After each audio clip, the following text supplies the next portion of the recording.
Bonjour à toutes et à tous, dans cette nouvelle vidéo nous allons parler des pressions exercées par les employeurs sur les représentants du personnel pour être en mesure de combattre la discrimination syndicale. L'engagement syndical n'est pas un délit, c'est un droit. Voilà ce que dit la loi.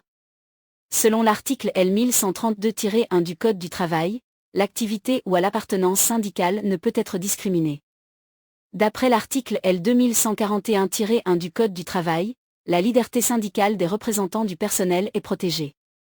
Pour l'article L 1132-1 du Code du travail, la mise en place d'un régime probatoire aménagé par l'employeur doit être justifiée. Une jurisprudence précise ces principes. Dans un arrêt du 10 septembre 2025, pour obtenir réparation, il suffit de constater une discrimination syndicale. Il n'est plus nécessaire de démontrer l'existence d'un préjudice concret. Et conformément à l'article L 2141-5 du Code du travail, toute décision liée au recrutement, à la rémunération, à la formation, interdit de prendre en compte l'activité ou l'appartenance syndicale. Ces dispositions sont d'ordre public, elles ne peuvent être remises en cause. C'est-à-dire ? Toute mesure contraire ouvre automatiquement droit à dommages et intérêts. Allège la charge de la preuve pour les salariés victimes. Renforce la protection des représentants et de toutes les personnes exerçant une activité syndicale. Quel est le plan d'action de la CGT pour faire respecter les droits des militants syndicaux ? Étape 1, il faut recenser et prouver. Élaborer un audit militant, salaire, primes, notation, promotion sur 5 ans. Faire la collecte de mails, de convocations, de comptes rendus, de témoignages écrits. Réaliser un tableau comparatif entre les salariés mandatés et non mandatés. Étape 2, il faut alerter officiellement. Déposer un droit d'alerte CSE pour atteinte aux droits des personnes. Saisir l'inspection du travail et la DREX. Contacter les défenseurs syndicaux de la CGT. Étape 3, négocier sous contrainte. Il faut imposer à l'employeur l'ouverture de négociations dédiées. Pour établir le rattrapage de carrière, les indicateurs, la clause antidiscrimination. Construire des indicateurs de suivi en réunion de CSE. Et mettre en place un calendrier. Étape 4, mobiliser et médiatiser. Organiser des réunions d'heures d'information syndicale et des assemblées du personnel. Diffuser des pétitions internes et des tracts syndicaux. Utiliser les relais interprofessionnels de la CGT. Contacter la presse locale, régionale et nationale. Étape 5, judiciariser si besoin. Saisir les prud'hommes. Envoyer une mise en demeure à l'employeur. Réaliser des actions juridiques collectives auprès du tribunal judiciaire.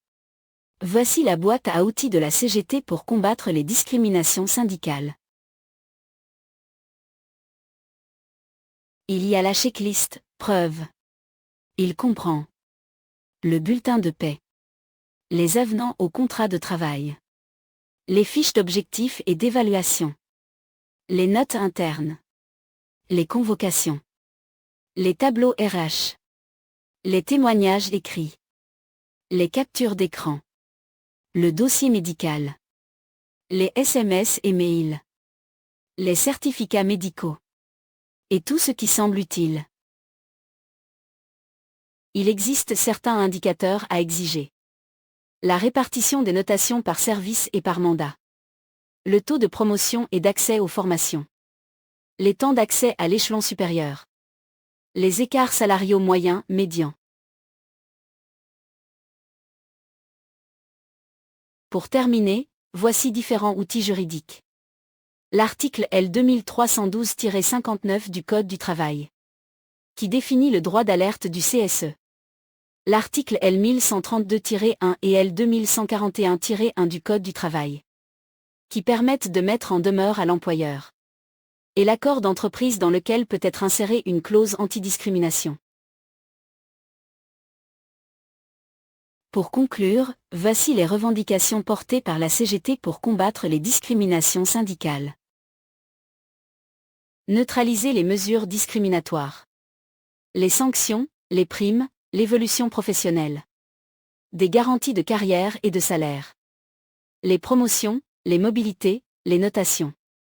La négociation des droits et des moyens. Du temps de formation renforcé et un local syndical. La transparence des rémunérations.